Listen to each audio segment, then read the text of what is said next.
Welcome to Forward Physio, the show that gives you high-quality information about injury and rehabilitation, performance, and health. My name is Noah Mandel, and I'm a resident physiotherapist from Toronto, Canada. I created this podcast to provide you with educational content, not medical advice. Please seek advice from a qualified healthcare professional if you are currently dealing with a health-related concern. If you enjoyed the podcast, please consider leaving a review. I would deeply appreciate it, and you would also be doing your part in helping the podcast grow so that we could provide this information to more and more people.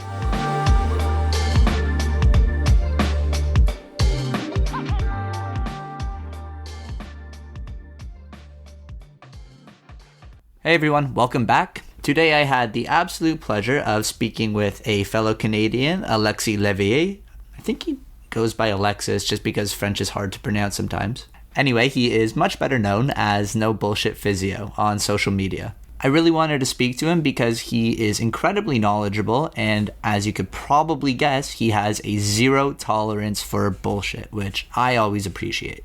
Some of you may know him for making funny videos or memes about people that are spewing utter nonsense on social media, but more importantly, for creating very detailed and incredibly educational content on a wide variety of topics. Today we discussed, is bracing effective for preventing injury? When it is and isn't important to understand how certain treatments work, and how to use our current understanding of how manual therapy and exercise works in order to produce the best results possible for our patients.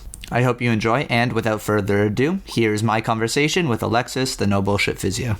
Thanks for hopping on to have another chat with me. Really appreciate it, man. No, welcome. Glad to be here. Cool. For those who may not be familiar with you, do you mind just giving us a quick background on who you are, what you do, and a little bit about yourself? Sure. My name is Alexis. I'm a physical therapist down in Montreal. I guess what I'm most known for is being like making fun of charlatans online and basically being like a debunker. So I find like stuff I find stupid or harmful rather, and then I try to find the humor in it because a lot of the time when I'm talking to patients, I'm like, oh my God, what has this person been told by other practitioners? Because as people who follow you probably know, there's a lot of like bullshit going on in the field. So that's why I started the page where I'm at, which is like NoBullshitPhysio. Mm-hmm. And yeah, you're really good at making fun of these people as well, but you do that in the form of memes. But what you also do is go into really deep dives on certain topics in the literature. So if someone says something, you won't just simply say like, oh, that's not really true. Sometimes you go really in depth and you do this whole literature dive and just really review all the research on the topic so you could really not just disprove things, but also get everyone who follows you on track and sort of understanding, you know, the current state of the literature on a given topic. Yeah, I mean, I try to do that. Yeah. And you do a good job of it. So in the past, you and I have discussed a lot of things. You've went on certain tangents and deep dives about things like lifting with a flex spine, about whether shoe wear is like important for preventing foot issues. It's like certain stuff like squat U says, and tons of other stuff. But we were going to sort of do a version of a literature deep dive today on prophylactic bracing, right? Yeah, and like why things work and whether it's important to know how something works. Yeah, okay, so you wanted me to dive in right away? I guess like providing a little intro on this topic would be a good start on really what is prophylactic bracing, you know, what its purpose is or what its supposed purpose is, and we could sort of dive into the literature around whether or not it's effective, and then from there we could maybe talk about when it's important to know, when mechanisms are important to understand. Sure. Cool. So what is prophylactic bracing? Well, it's when you want to prevent an injury, so you provide bracing. So there's two ways of doing it. There's primary bracing and secondary bracing. So secondary is, let's say you sprain your ankle, you're going to wear a brace, and to like ease you back into like playing your sport, because your ankle is maybe not as stable as it used to be, or maybe now you're let's say you tear your ACL, you're ACL deficient. So yeah, you need something else to compensate. So you use an external form of support. Or it's just to, go back quicker because your ankle gets swollen when you run because it doesn't have that same stability or tolerance. So you make it a little bit more rigid. There's less pronation and supination using some form of bracing. The part that's most I think that's fine for most things. The only place where I'd say there's a debate is about ACLs, where it doesn't seem like bracing upon returning to exercise after an ACL tear doesn't seem to do much.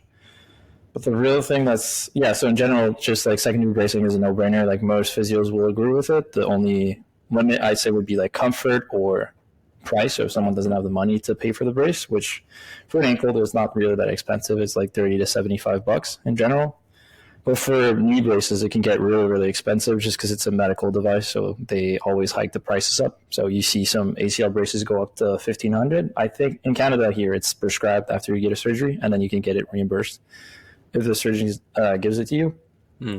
But the thing I find most important, and that's the reason I wanted to talk about it, is I've seen someone advocate it, is primary bracing, where you never had an injury, and it's well, should we brace?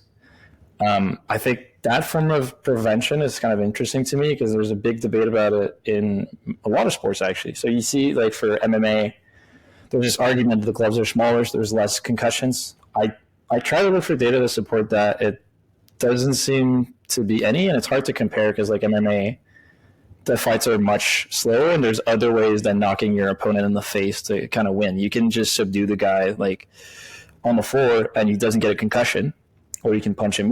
There's a lot of stuff you can do in boxing, whereas in boxing, it's literally just hitting the other person in the face. That's the only way you're going to win. So obviously in boxing, the concussion rates are not going to be, it's like comparing apple to oranges. I've seen, and then there's the football versus rugby comparison. If you compare the two, it's quite similar, despite both the guys in both teams being, both sports being really big. So they were if you have a helmet, you get more reckless and you use it as a weapon, so that kind of evens out the rates of concussion or even increases them. There's some people who are well, the equipment's getting bigger and bigger, so they use it, a night, they're reckless, basically. Whereas in rugby, they're going to use their body smartly to tackle. So I'd say on that level, it's really an art because there's no great way to compare them so far, and there's no, well, there is, it hasn't been done. They're not hey, you're going to wear a small helmet and you're going to wear a big helmet. I haven't seen any players do that except maybe in soccer, they did it with the small helmet, which doesn't seem to do much, but I think it's just rare that you get a concussion from something random in soccer. It's more like a goalkeeper. The only players I've seen wearing a helmet are the goalkeepers, and it's when they get a concussion, they don't get the small one. They get a huge one, they get kicked in the face, or they ran into the post. It's not just small impacts where a helmet would be relevant. So it's kind of like skydiving with a helmet. It's not going to make a difference at a certain point. You know what I mean? So there's that. But the place where it gets interesting is for stuff like ankles. So the reason I wanted to talk about this is because when I used to play soccer, and I still play, but when I was playing in Mexico at this academy, and everyone, without exception, every day would tape their ankle. And it was a professional team too. Not me. I was just watching them. I wasn't the junior or whatever. But they would teach. That's one of the things they taught us. They called it bendas. They put the beige tape around. I don't know how effective that is, but we know that taping is kind of effective for reduction in injury if you keep it tight. Basically, if you redo it at halftime. And for the most effective ankle brace seems to be the ASO, so the ankle stabilizing orthosis. That one's pretty effective. I think it's 66% effective in reducing injuries. And actually, the systematic review by Bertarts, I don't know how to say his name, in 2018, actually was a meta-analysis, and they looked at whether they would reduce injuries. And for someone who's never been injured, so primary bracing, it was, I think it was 46% effect, you had a 46% reduction in injuries. And for the other one, it was a 63% if you've already injured your ankle. So basically, if you're going back to play after an ankle injury. So the question is should we brace?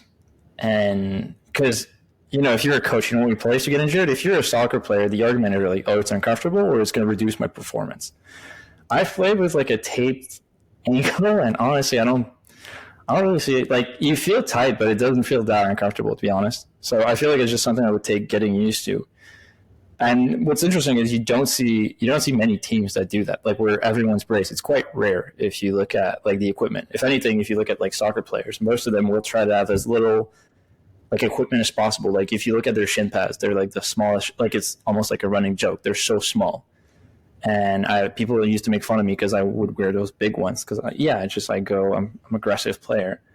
But the interesting thing is if you look at the number, the meta-analysis did something I loved. They looked at the number needed to treat, and it was if you haven't been injured before, it was 26, and if you've been injured before at the ankle, it was just 12. So 26 is about, if you're playing like a college team, like a D1 team, that's about the size of a roster. They get like 26 players, maybe 2 red shirts. So basically that means if you're a coach, there's one less ankle injury in your team that year. If it's your star player, you would have wished that you taped them. And then but a lot of soccer players have already had injuries. So it's probably like in a functional, regular, high level team, it's probably closer to like the number needed to treat in practice, probably like close to 15. So it means like every season, you might avoid like 1 or 2 injuries if you just tell everyone to brace the ankles every game. I don't know how realistic that is because, again, I know soccer players and they're not going to do that. And I'm a soccer player and I don't even brace my ankles. So I don't know. It's just one of those interesting things where just like tradition seems to supersede what we have in terms of evidence. And I'd say even culture, because prophylactic bracing is quite popular in like American football. Because they're already wearing so much equipment, right? But with soccer, the beauty of the sport is that you can do it. It's like why it's the most popular sport on earth. Is you don't need any equipment to it besides a ball and like 2 posts.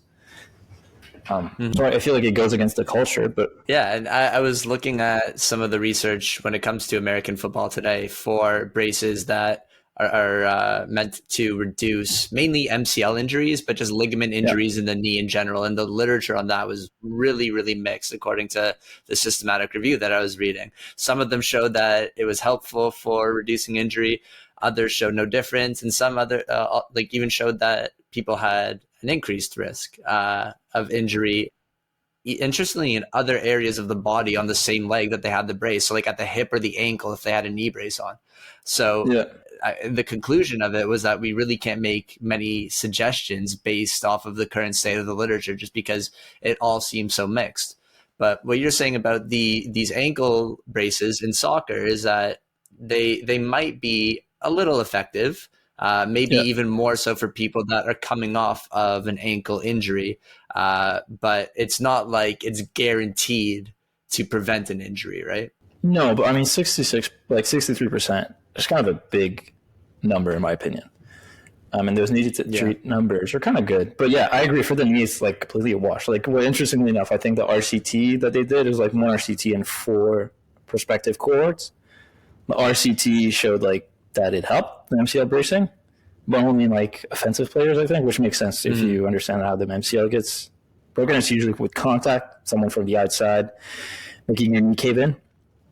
But not for defensive players. And in the other papers, the prospective players did show like a trend to like increase the injury. So yeah, it is.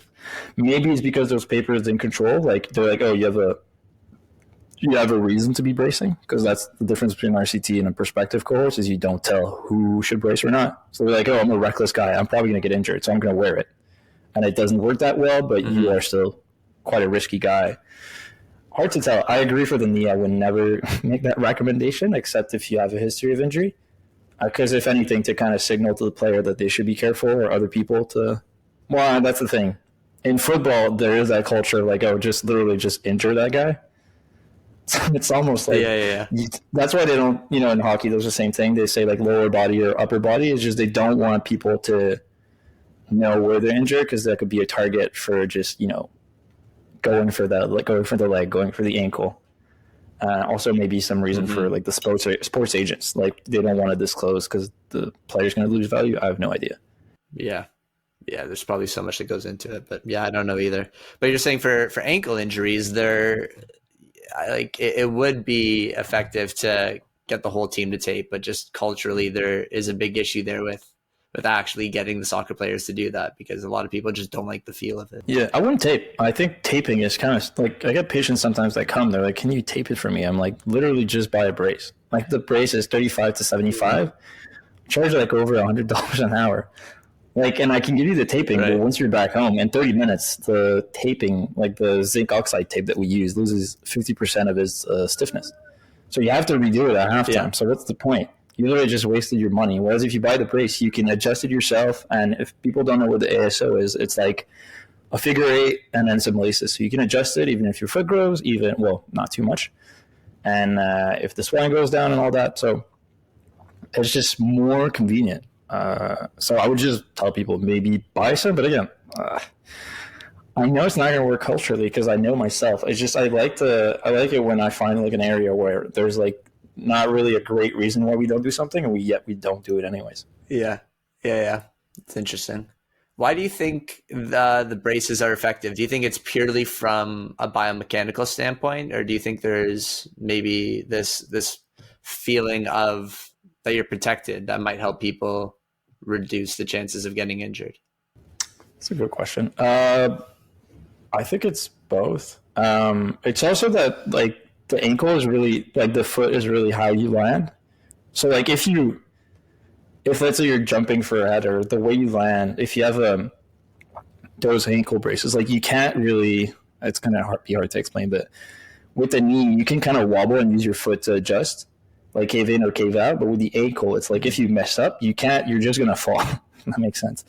And your window where you can do it with the brace is just harder. You have to adjust in the air to land, and just you can't really move that much. You're gonna have to adjust the whole body to accommodate for the landing. Whereas if you have a knee brace, you can just like land however you want and then just adjust with the ankle, because it's not the knee making contact with the ground, if that makes sense. Yeah, I've never thought about it, but that could be it. I have no idea. Also, maybe the forces are different. There's also like more ligaments in the ankle, and I don't know how relevant that is, but like there's 7 or 8 if you count the syndesmosis. There's like 8 major ligament in your ankle, right? Yeah, 8. So it's like if you have more, usually people injure the ACFL, like this, which is the smallest one and most commonly injured. I feel like that's easier to protect than it is to protect an ACL, which is a joint that most of the movement is like arthrokinematic movement that you're trying to protect. So very minute movements between the joint surfaces, whereas for the ankle brace, it's more like a physiological movement. You're trying to resist over hypersupination, basically. So that's something I can stop with my hands. Like if you try to prevent the movement that an ACL tries to protect, which has some form of rotation to some level, that's really hard unless you're going to pin, like, because the skin's just going to slide around your fingers, if that makes sense. That's the reasons that people think the ACL brace doesn't work that well compared to the MCL brace, because that one is also a physiological movement, right? It's like a valgus movement. Actually, for the MCL, there's a valgus. Never mind. Yeah. I know what you're saying, though. Basically, you're trying to prevent this overall movement in the ankle, and this external brace can probably do a decent job of doing that. But when it comes to the ACL, the forces are more, I guess, internal that might cause that tear. So it would be harder to use a brace that's an external thing to prevent that. Is that sort of what you're saying? I guess it's just that it's going to affect performance if you ignore the brace, because you're not going to land, like you're going to fall down. Whereas if you can ignore the brace at your knee and try to like go against it, because you can adjust it at other joints because they're not the ones making contact with the ground. It's probably like a terrible point. I literally just made that up. Like I've never considered that. So put me on the spot. Yeah. True. Like speaking of. Oh, actually, I have one. So yeah, the ankle, a lot of it is, you make contact with the ground, so there's a more proprioception involved, right? If you test someone's balance after an ankle sprain, the difference, like they're going to lose their balance more than if it's after a knee sprain, provided the strength is the same, right? Just because, again, proprioception is a lot of it is just contact through the ground, and that gives you information on where you are in space. The ankle brace, it just provides feedback on where your foot is on the ground. So it's like if you had to put sensors on a car to know where you are, you wouldn't put them on the doors. You would put them, I don't know, like in the wheels. if that makes sense, because they're the ones move, like, Yeah. you know what I mean? The knee isn't touching the ground, so it doesn't tell you where you are compared to the ground, compared to, if there's a, what's it called, if there's an elevation and a decline, whereas your foot can tell you all that information. You can close your eyes and know kind of where you are in space. Your knee, if you like lose sensation in your feet and you just have your knees, you kind of have no idea where the ground is. So it probably has like a proprioceptive feedback effect from the brace, like at the ankle. That's more important than at the knee. I see. That makes sense. Yeah, I'd say that's scratch my first explanation. That's actually a much better explanation. Yeah. We'll go with that one. Yeah. So there, we're talking about, I guess, these mechanisms of why things potentially work, and it's definitely interesting to discuss and to talk about. But the other reason I wanted to have you on today was to discuss when it's important to consider these things. I initially wanted to discuss this because I think there's an issue with people taking mechanisms way too far sometimes. Like, you'll hear that a back squat can increase your levels of testosterone. So then people will take that mechanism of something and they'll just extrapolate it way too far. Like, oh, okay, so in order to boost my testosterone overall, all I need to do is do back squats. So we take these mechanisms and we just take them way too far. So I mean, another example could be like the ice baths, right? Like, they increase your levels of like dopamine, which is something that you like, that you've been going off about recently. Like, it increases dopamine or whatever. So it's like, okay, so because it does that in the short term, that's all you need to be a happy person. And you don't need any therapy, or you don't need it. And so people like take things pretty far sometimes. Yeah. So I think there's a danger with relying too much on trying to figure out how things work, but at the same time, sometimes it's important. So when do you think it is important to really understand why things work? Yeah, first of all, for the squats, you're wrong. That's actually true. I used to be a woman, but then I squatted too much, and then look at me now, full-grown beard. No, yeah, that's why I find it so funny when people are talking about those mechanisms, because it only makes sense as humans are like petri dish. Like, it's like, oh yeah, if we look at these cells, like, they're increasing, there's an increase in substance P. It's like, yeah, but we have, like, if you've ever seen like the Krebs cycle about, like, I think like science is really funny the way we learn in school, because you learn it and you relearn it in high school, and then you relearn it in like university, then you learn it when you have the master's and then the PhD, but it just gets bigger. And it's like the Krebs cycle is not the 3 steps that you see in like grade school. It's like 150 steps. There's like people who've made their entire career just figuring out like a single step, which is actually like 150 different steps. So it's like your body is made to maintain homeostasis. So it's like really funny when they're looking at that, like, oh, the testosterone in the saliva went up like 20%. It's like, okay, well, just, I don't know. Like, the funniest example was like, I think Huberman saying you should like have a stick of butter in the morning because it raises like testosterone, because there's like cholesterol in butter.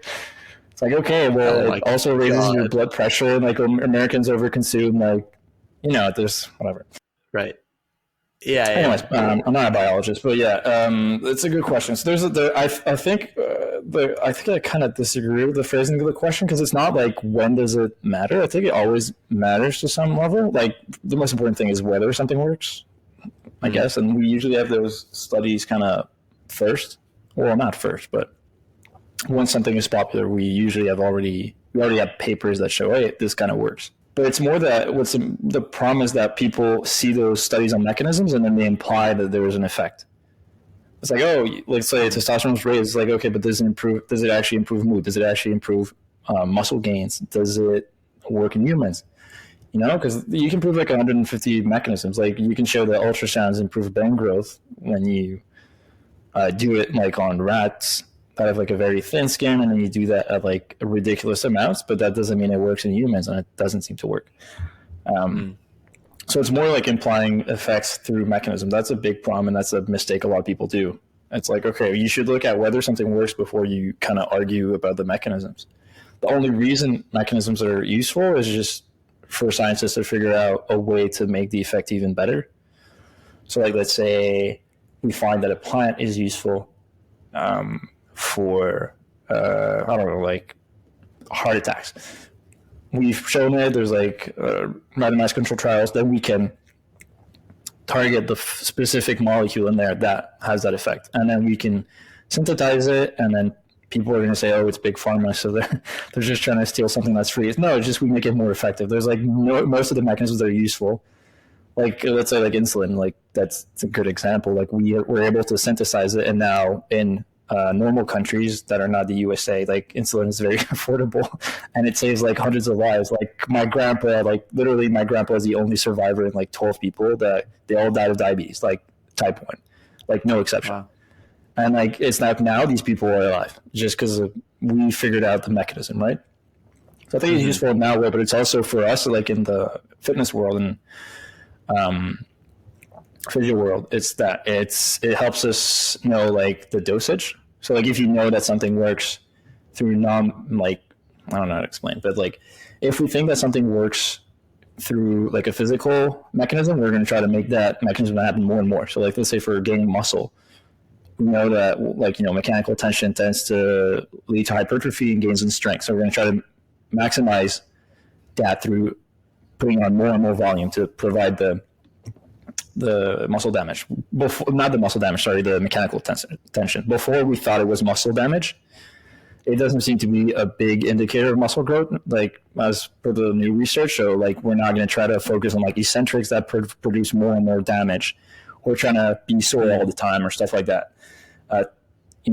Or hammer into the muscles because we know that it's more about volume. Volume's a better predictor of muscle gain. So that's an example of like we're able to refine the program based on what we know about mechanisms. It doesn't change the intervention we're going to give, it's just how we're going to give it.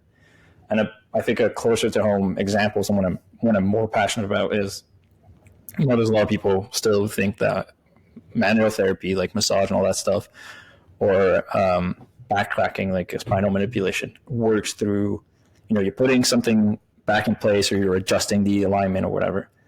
If that's the way you think about it, you're going to need maintenance, and it creates this mindset that we're fragile and we need it over and over again. Whereas if you understand the research and the work by like, the work that Bialowski's done, 2006, he looked at all the studies on mechanisms, and then he came back into that 2016. He was like, well, nothing's changed. Like it's still the same thing. Whenever we study physical mechanisms to explain why manual therapy works, it doesn't pan out. It doesn't seem to make a difference. Whereas if we look at like psychological mechanisms and stuff that's more like with neurophysiological changes, it seems to explain it way better. Well, you'll know that it's more like, oh, you have pain or you have these symptoms. Maybe you get manual therapy, but it's not something that is going to prevent or have long-term change. You can say the same about exercise. Well, I used to think that it was like you're getting stronger so you have less pain, but there's, Jarvis Powell's work and all that, and the Holden work on the hip. And it all shows the same thing. That it's like most of it, like you can get stronger, and getting stronger usually helps with pain, but it's not because you got stronger. It's more like through the act of getting stronger. Also like neurophysiological effects. So that can affect like the amount of exercise that you can give. So I don't focus on like, oh, you need to get stronger, we need to go really hard. Sometimes I get really, really easy exercises. And again, Chris Littlewood's papers on this show that, even the minimal dosage seems to be as effective as giving a flurry of exercises. Also, even if you go the sexy trial that we've seen, like it's an interesting one because the group didn't even, like none of the groups got stronger, but they gave like a really, really high dose aimed at getting stronger. And then they compared to a group that had a very low dosage and they didn't seem to make a difference. So it's more about, again, the way we choose to use the treatment. And again, to me, it kind of decreases the need for this thing called like maintenance care, which I think is a very harmful idea, but one that makes some people a lot of money. Yeah. The wrong people. So, yeah, for sure. So when it comes to manual therapy, I'm not, Jared Powell is quite the historian. I am not. But if we go back and look at maybe the origin of manual therapy, people probably noticed that it might have an effect. It might make people feel better. But then people start trying to figure out why that is. And some people might come up with the subluxation theory, which is that you are putting something back into place, and that's why people feel better. So that would change how people do manual therapy potentially, because then the focus wouldn't be so much on massage. It would be more on, cracking and putting things back into place. I feel like as we learn more and more about why things work, we sometimes see that we were wrong originally, like with exercise, right? We used to think that people were getting better because they were getting stronger. And that changes how we do things, because now it's like, okay, maybe we don't need to follow strengthening parameters as much. So do we just constantly adapt how we do things based off of whatever we think the current mechanism is? Or do we just maybe try and take a step back and compare a bunch of different ways of doing things and just see which one is the most effective without caring too much about the mechanisms? I mean, it depends what kind of paper. Yeah, well, it depends what kind of papers are out. Like, I tend to make fun of people who always come out and they're like, oh, well, the three pillars of evidence are experience and patient preference, and then they just use that to do whatever they want. It's like, yes, but it's better to use kind of a funnel approach where you look for the best evidence, which is usually just experience of many people scrubbed of bias through a systematic process. So you got the patient experience and the therapist experience in those studies. And then you, when it's not available, then you go for your experience. Or you, if the evidence is available, well, you use your experience and the patient preference to kind of choose within those options what you're going to do. Like if you, I don't know, like if that paper wants like, oh, this paper showed that like when you use this like leg press, it was really useful. We don't have a leg press. Well, you're going to use your experience to figure out, oh, we're just going to do squats instead. You know, you're still a clinician. You're still using your logic, but you're just not putting your biased experience compared to it's the scientists. Because like the scientists did exactly what you did. Yeah. You treated, you used the strengthening, you compared to other things. It's just the difference is you had a control group. You had some people watching over his back, and you have to monitor. Like, I don't know a single clinician who's like, oh, I'm going to test with this one and then test with this other person and just do these two treatments and compare. And even if you did, you're biased, you prefer one. So you can't say that your experience is better than those papers. So, like, I don't want to sound like a science apologist, even though I am, but it's just, I don't think it's a choosing thing. Like, yeah. Like, I don't even remember the question well, but it's just like, I think you always go with the science first if it is available, and when it's not, you kind of adapt. Like I had a patient with the Kervin, like tenosynovitis, and there's not a lot of papers on this, so I just use the data that we have on other small joints, and I extrapolate. And then I looked at my experience, and like in my experience, I don't have any data to prove this, but like these do terrible when you load them heavy. Like if you do strengthening early on, right? I don't know why. I think it was Jared Powell told me, maybe just because they're smaller tendon. I kind of agree. It seems to work. Like the elbow, you can go into a little bit of pain. Wrist doesn't seem to be too well when you do that. Shoulders do well. Achilles tendons do well when you do, and patellar tendons do well when you go into a little bit of pain, according to the data that we have. But smaller tendons seem to not do super well. So it's like, is it that? I have no idea. I'm just using my experience here because there is a gap in the research. I don't know. It's just the way I've always done it. It's the way we did it in law school, right? Like I was just there 1 year, but basically we have a civil code in Quebec, and it's supposed to cover everything. When there's a specific law, you go with this, but then when there's not, there's a civil code, and when basically there's a gap in the law, you just use whatever else is left, like the jurisprudence and all that. Gotcha. So based off of the current literature, I guess we'll talk about manual therapy first, right? People don't get better because you're breaking up muscle knots or you're snapping things back into place. They get better for, at least in part, these neurophysiological reasons, like you said. So based off of those mechanisms, do you think there's anything we can do as clinicians where we could potentially take advantage of that and get better effects out of manual therapy? Or do we not have a good enough understanding yet? It's a good question. To me, honestly, it's just I've used it less. That would be kind of my answer. But to use it better, I think Jacob Templar, there's a paper on this. It's like maximize placebo, minimize nocebo, right? That kind of goes into that. But there's a good example for me is just I'm going to try to provide like a positive explanation so that, people don't get the negative effects that you can have from an outdated explanation. So I'm just tell them like, oh, I'm not putting bones back into place. I'm just playing around with the nervous system, and that makes people feel better for some reason. Something like that, right? But I try to make it a bit more convincing so you maybe get some placebo out of it. Yeah, and I try to, you have like a bit of a ritual approach. I'm not like I just do my palpations, even though I know it makes absolutely no difference. Like the Yeah. side where you put it, it's just because I kind of tailor it to the patient. But for me, when I do these things, it's more about asking the patient preference. Like I always ask for feedback. Like, is that too much? Does that feel okay? Does it need to be painful? And like, I try to go gently and within discomfort. I don't press really hard, because if you press really hard, you're probably going to get the same effect. But in terms of like having like an adverse event, it's more likely. Right, there are some people, like if you press really hard, you're going to feel sore after, and that's going to be unpleasant. I can just minimize that by going gentler and having basically the same effect, because it's neurophysiological anyways. I would say it that way. You reduce the harm, basically. Right. Yeah. I was seeing someone last week who goes to an acupuncturist and gets like basically Graston. For those who don't know, basically like these metal blades basically like rubbed on their skin. She loves it.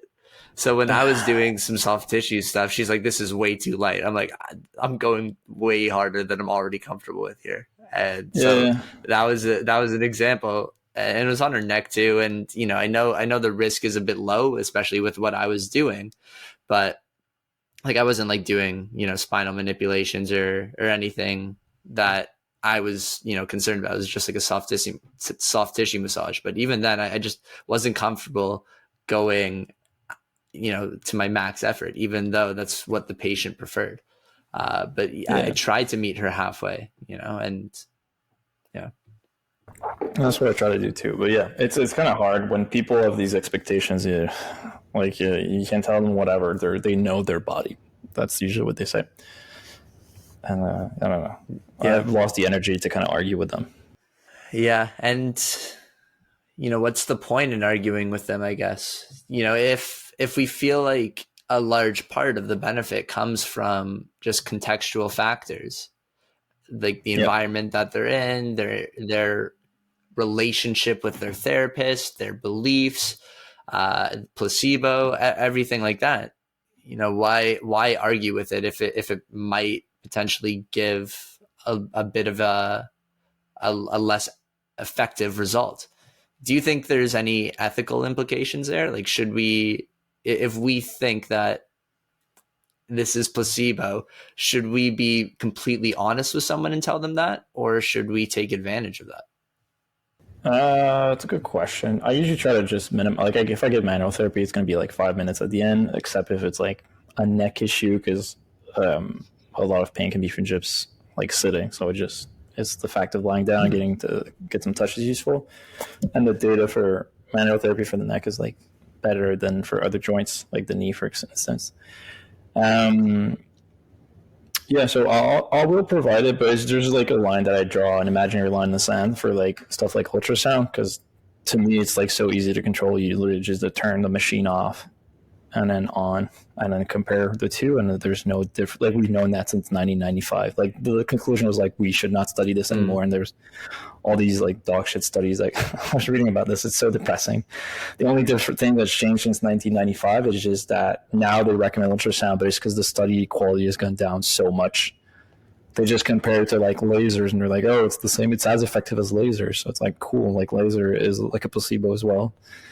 And it's like these studies with like 20 participants. It's like ridiculous. They're just trying to sell ultrasound machines. So for me, I don't even have ultrasound machines at the clinic, so I'm not going to give it to you. Like, this is like great. If someone wants it, it's like, cool, go see someone else. And like heat, I don't even have heat pads, because it's like, if you want the heat pad, just put it at home. Like I'm charged too much to be like making someone pay for like putting a heat pad on them. It's not a skilled thing. If they want it, I've no issue. I often recommend a hot bath because it feels great. When I had pain, like a huge tummy ache in Portugal, and like I felt like I was dying, and the only thing that made it feel better was like going in the hot shower and running it on my belly. So if it makes you feel good, that's great. It's just you don't need me. So for stuff like that, I feel that's easy because, again, I don't have the machine. But if it's something that I have available, like I have an IACTM blade, like if someone wants it, like it's kind of like Graston, except you don't rub like a maniac. You just rub a little bit. I'll do it willingly. Just it's not going to be the focus of my treatment because it doesn't seem that effective compared to just giving exercise and waiting. So, and yeah, it's not that manual Right. therapy is not less effective, is more or less effective than exercise. The outcomes are pretty comparable for most things, except if you're looking at like re-injury and health. If you're looking strictly at pain, it's quite similar. Acupuncture, manual therapy, and all that. It's just the difference is the cost of the patient. And for me, as a consumer, it is very important. I don't want to get swindled. I want the best treatment, and I like to be independent with my things. So that's what I try to physios to patients. And if patients have like expectations that vary drastically for this, I'll just tell them that's fine. Just go see someone else. Like you're probably going to be better service. And there's a lot of physios who are kind of against that. They're like, no, you should do your best to do this. Like you're like letting patients down. They're going to see like a worse provider. Well, it's like, I don't think we're particularly good at changing beliefs. Like, honestly, to me, I'd rather bump someone else on the wait list that fits with my approach, which I think is the best because obviously that's the way I do it. And we kind of negotiate within this. Like, I just don't treat everyone the same. Obviously, I adjust the expectations, but it's just when it's vastly different, probably better off going to see someone that meets your expectations. Right? You don't want to go to an Italian restaurant asking for like pierogies. So that's kind of the way I see it. You're going to be disappointed. Yeah.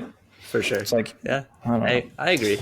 So it's a line. It's a spectrum, I say. Yeah, and yeah, no, I agree. And when someone comes and sees you and their beliefs don't align with yours, like it's really tricky because then you're just sitting there with them and you want to not have an argument, but you want to try and educate them. And it just, if they are passionate about their beliefs, you're sort of just wasting their time because they might not change their mind. It's not what they want to hear. So I guess it is in that case about meeting them in the middle and trying to just give them the best quality of care without being, an annoying educator, I guess, in that respect.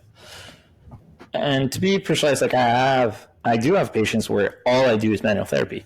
I even have like one or two patients that they just come for that. They come like regularly, but it's just they have like a chronic condition that they know they have pain almost all the time.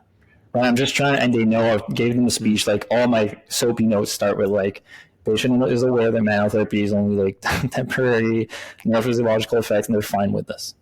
And they max out all the insurance. They go see different providers to get it because the manual therapy helps them. I have nothing against this. It's just, to me, it's like that or painkillers that might wreck their gut long term. I'm completely fine with this. It's just that they don't think that their spine is going to collapse if they don't see me. That's the huge difference. That's why I see my maintenance care completely different than people who abide by like the bone out of place theory, the boop theory, or the subluxation model. That I think is harmful. Also because it's going to prevent them from doing physical activity because they're like, oh, this guy can put it back by just doing this with his fingers. Like, what's the 450-pound bar going to do on my back? Like, it's a really harmful way to live. Yeah, so, for sure. Yeah, as long as informed consent has been provided, I don't mind giving that type of treatment. I have absolutely no problem. It's just for most people that seek out these treatments, I think, especially for stuff like in ultrasound, it's just they think that it does something. Like a lot of people who I've told the ultrasound does nothing. I'm like, I can give it to you, but like if I turn off the machine, it's literally not going to make a difference. Like, oh, it doesn't do anything. It's like, and most people are relieved. They're like, oh, good. I felt like it did nothing because you're just waiting there and you feel nothing. There's not the contextual effect. Yeah. Because often even the PT will let the patient do it, so you're not reaping those benefits. But it's harder for stuff like manual therapy where there's a very strong connection with the provider. It's kind of intimate, honestly. Like I don't want to look like a creep. Like I'm not like putting slow jazz and like whispering in their ear. But there is like you're alone with the patient and you're kind of like rubbing them, which can be like so. There is a strong like clinical relationship. It's like it's almost like being told that your ex cheated on you, if that makes sense. It's like the medical equivalent. If you tell them like I don't think manual therapy like does all these things that you think it does. It just feels good for pain and it might work probably like more like short term. So it's more difficult compared to like again ultrasound, which very easy pill to swallow for most people, I think. Yeah, that's interesting. It can feel so much more medical with that ultrasound machine. You're just like, especially if you don't give them an explanation about it. But I like how we sort of went full circle there because now we're talking about when it's important to understand mechanisms from the patient's perspective, which is cool. So going to exercise, and let's talk about chronic low back pain, for example, because with chronic low back pain, we see that there's many forms of exercise that are helpful for helping their function and for their pain, and that it's not because they're getting stronger, because we see there's exercises like walking or swimming that we don't think of as strengthening exercises that could still be helpful for somebody's pain. Knowing what we currently know about mechanisms of why people why they benefit from exercise, can we take advantage of any of those when we're seeing someone with chronic low back pain? Oh, okay. Well, for low back pain, I think it's just like you can choose what the patient prefers and that's available to them. So it's like, before, like I used to think it's because we're getting the back stronger, which honestly might have a small link to it, especially for recurrence. I just think it's large. Like I've seen one study where it's like a 20% of low back pain might be explained by weakness in the low back pain musculature. So I think if there is, it's only in certain populations and only a small amount, like maybe powerlifters, it's more relevant because they're using the strength of their back a lot, for instance.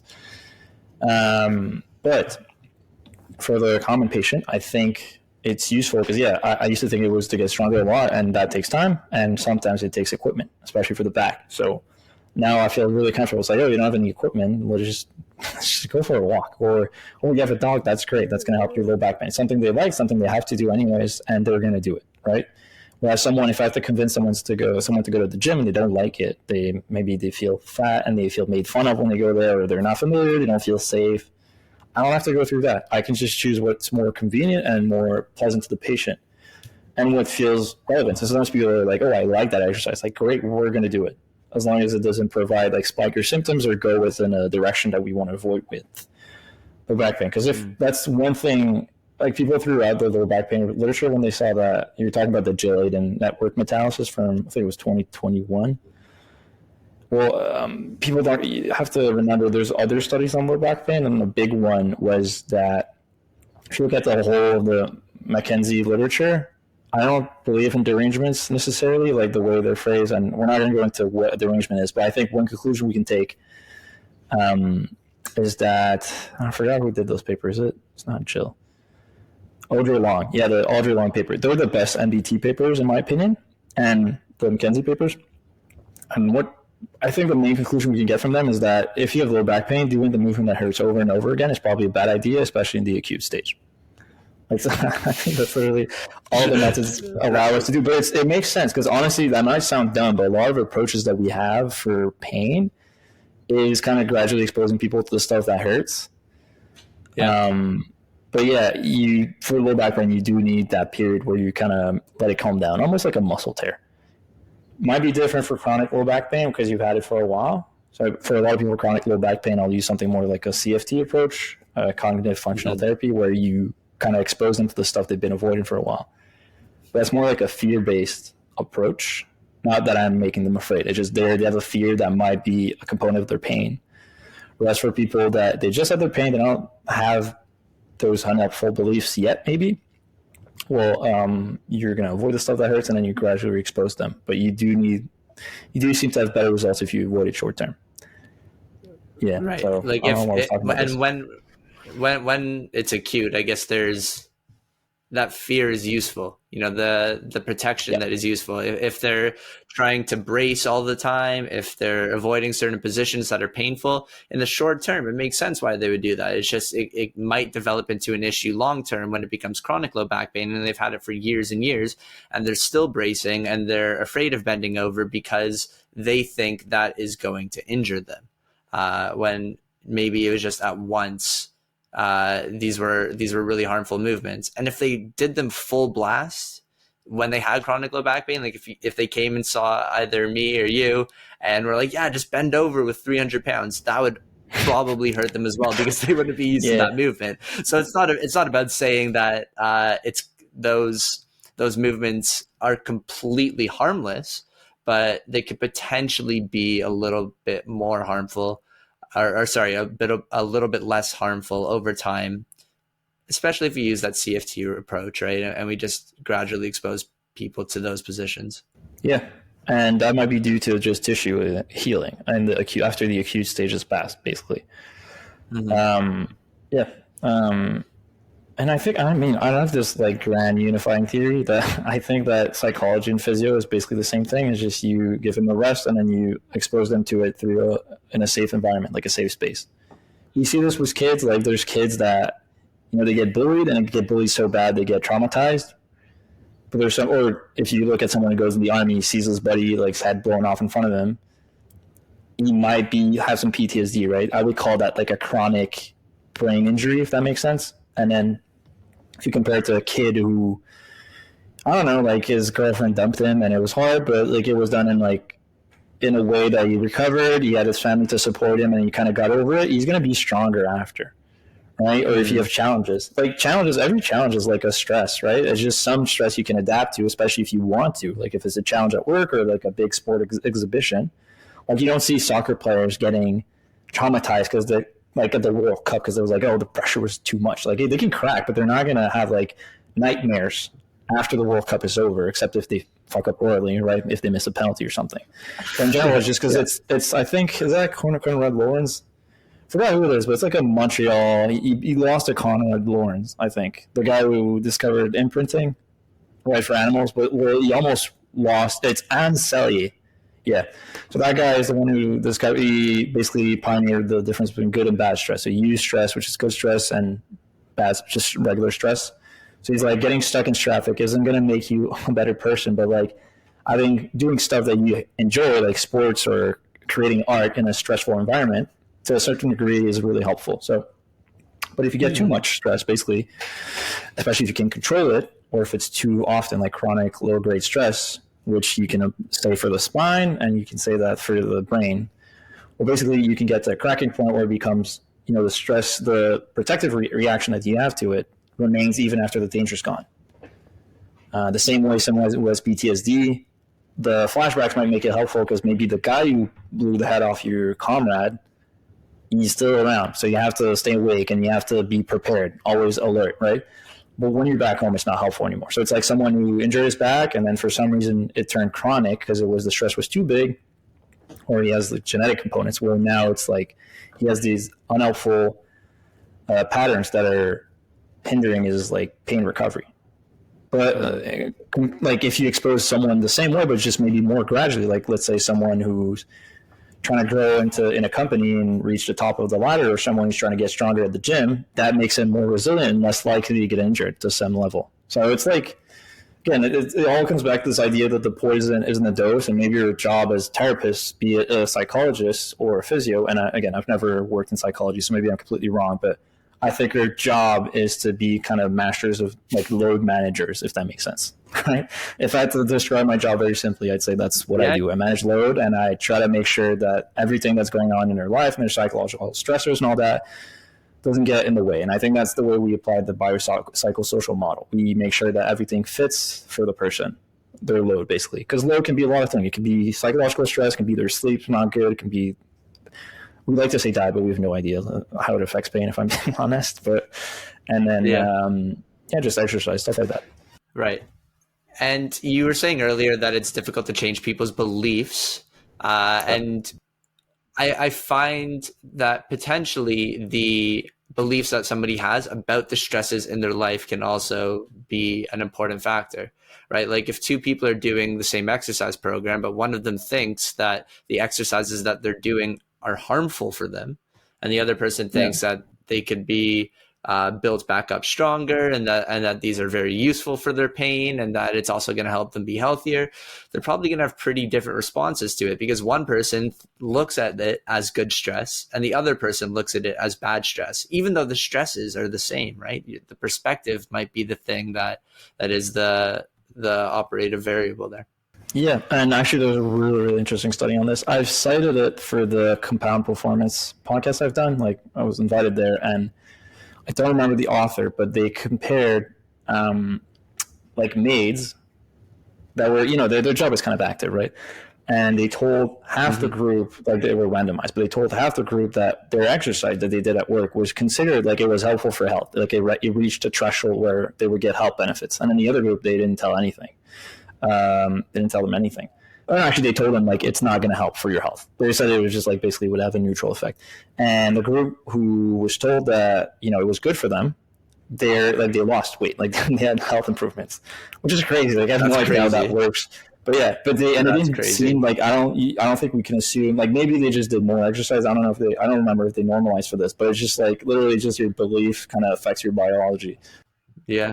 It also goes back to, I think we've discussed this before, when you look at people who have physically demanding jobs, Yeah, sometimes we think that that might have positive health benefits, but there's this paradox here that sometimes people with really stressful jobs that involve manual labor, sometimes they have worse health markers than we'd expect. Like they yeah. might have higher blood pressure, they'd be more stressed out, higher heart rate, stuff like that, instead of the positive adaptations that we normally see with higher levels of physical activity. So do you think that's sort of the same thing there? It might be. I mean, that one was strictly about beliefs, but yeah, there is that trend that you're talking about. This is a physical activity paradox, which it does exist. Like it's very well documented. There's a host of reasons as to why that might happen. One, the most simple might be that when you're at work, you're not controlling. So if you need to rest, you can't. Like, no, your sick days are done. You can't control for that. There could be that exercise in general. Like when you do your work, you're trying to do it the most efficiently possible to last a whole day. So you don't reach that threshold for adaptation, but you do reach fatigue. Right? So I'll give you an example. Like no one's ever gotten super jacked from just hiking. You'll get like nice calves just because you're not as fat as someone who doesn't hike that often, right? But you're gonna be tired after a hike, right? Yeah. But if you see someone that just does like maybe 5 minutes of strength training like 3 times a week, you would probably have bigger calves than the one that hikes at like very frequently. And I think that like maybe not 5 minutes, but like let's say like 30 minutes 3 times a week, which is like way less than you need to hike like a mountain. Which should be like if you could do it, it's like 8 hours a week, right? If you do it weekly. The reason might be that, again, they're getting a really high dose for a really short time. So what we call like an acute, well-tolerated stress. And then for the other, like say, and I don't want to say that hiking is bad. It's good for your health. Okay. I'm just comparing a job where you're just lifting light loads or medium loads in a way that's efficient using your leverage and all that over a long period of time. You're building fatigue, but it's not enough to trigger that change. Right. So enough for fatigue, not enough for adaptation. Whereas sports, usually it's you go close to your maximum, so it's going to drive adaptation. And yes, you're going to be fatigued, but you're going to get to rest the rest of the week. So it's like rest and repair, basically, versus the other one is tire and fatigue.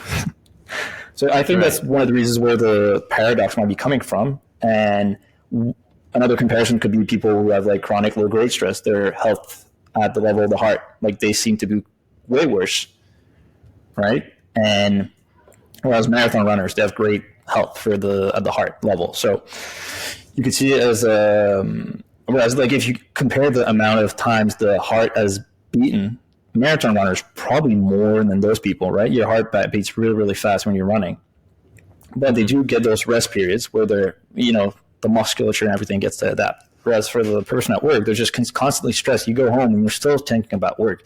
You might have poor sleep because you're still thinking about this. So you're constantly just beating a little bit too much, which increases blood resistance. So it's like, again, we're good at going really hard and then resting a little bit. I don't know why we evolved to be that way. Might just be because we were like hunter-gatherers. You catch a lion and then you rest for a week because there's no lion around. I don't know. Right? Whereas, again, in modern times, we tend to have like this balanced middle of the road thing where we just get tired from just like doing the same thing over and over again in a factory or whatever, which just doesn't seem to be that great for us. And it might be one of the reasons why chronic disease is rising. Oh, okay. Sorry, I'm going on a tangent, but I found that really interesting study recently. Like we know these like charlatans always talk about how chronic diseases are on the rise. And they're justify all their stupid treatment. Like Liver King says, like, that's why like I took steroids, lied about it, and encouraged everyone to have like eat like liver bowls, and like bull testicles and like livers and all that. And he says it's more modern lifestyle is killing us. Well, if you look at like age per age, like age brackets per age bracket, we seem to be healthier compared to like 100 years ago. It's just that people are getting older. It's literally people are not dying because of modern medicine. So you have more older people. So it's like, oh man, people are so. It's like, yeah, people used to die when they were like 30s. Like babies would like. I think the risk of like babies dying out of the womb was something like like 30. It was really high. It was something like 30%. So, and now it's like down, like in Canada, it's down like very, very low. So it's like, yes, the sick people are not dying anymore. So you have more chronic disease because you have more opportunities to develop them because you live long enough to do it. That's the reason why cancer is getting, like, rates are getting higher. It's also because detection is better.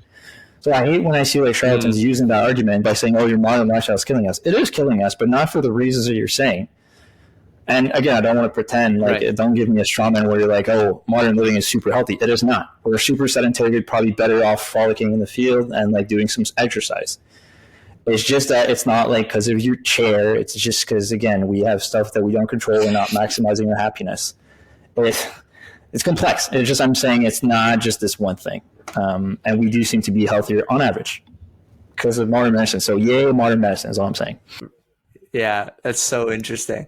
Yeah, so just wanted to mention the paper I was citing was about the burden of the disease was Chang from 2017. It was from 1990 to 2017. They compared, actually. And again, just because I know people are going to take this out of context, there is a rate, like if you get industrialized, the country does worse health-wise. They live longer, but they do worse health-wise. Just overall, in general, like once you're industrialized, we seem to be doing better, is all we're saying. All right, it's complex. I have like a 20-minute video coming on this, so it's like a lot of studies, and it's kind of complex to go through that. But yeah, whatever. Where can people find that video?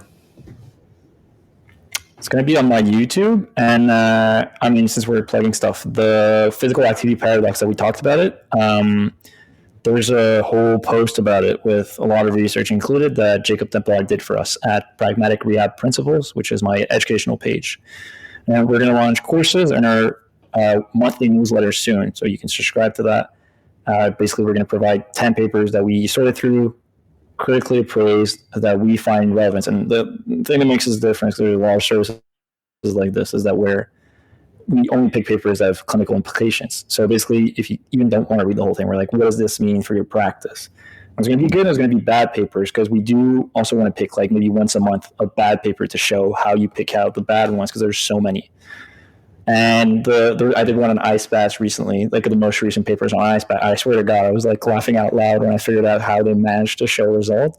It's honestly one of the funniest things I've seen in the paper being done, because it's like if you read the paper, you're like, oh, that's great. Like ice baths don't impede muscle growth. That's great. Like I thought it did. And then you read like the numbers, it's like incredible. It was a fine wine. It was crazy. So there's going to be a paper like that every month, but most of them are going to be just useful. We're going to try to include like one meta-analysis per month, because these have broad sweeping implications. You're allowed to, like, you can learn about a topic really quick, but the others are probably just going to be small, very interesting papers, and we kind of sort out and tell you what's important about it with it. And also there's going to be a podcast where we discuss every month just with the members of the newsletter. We discuss the papers, and if people have clinical questions, even like, hey, I'm starting with this patient, what would you do? The author is going to be there, so we're going to be able to discuss papers with them. And I forgot, there's one other feature. I forgot what it is, but anyways, it's going to be on the website. We're launching the website hopefully this month, along with our courses. Yeah, that's pretty much it.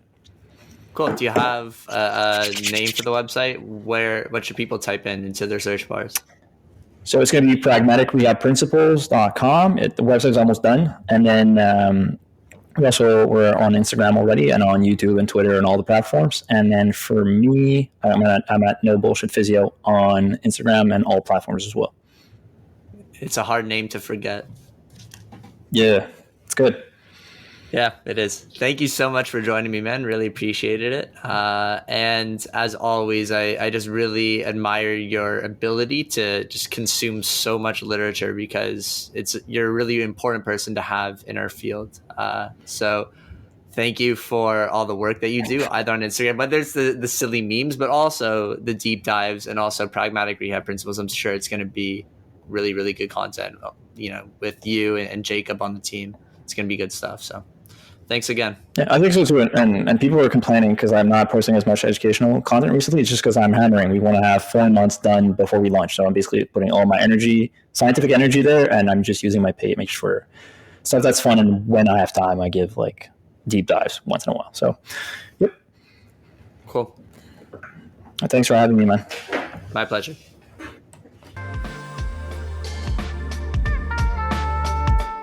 Thank you once again for listening to the podcast. If you enjoyed it, please consider leaving a review. If you would like to follow me on social media, you can follow me at noahmandel.physio on Instagram and TikTok. Have a wonderful day, and remember to keep moving forward.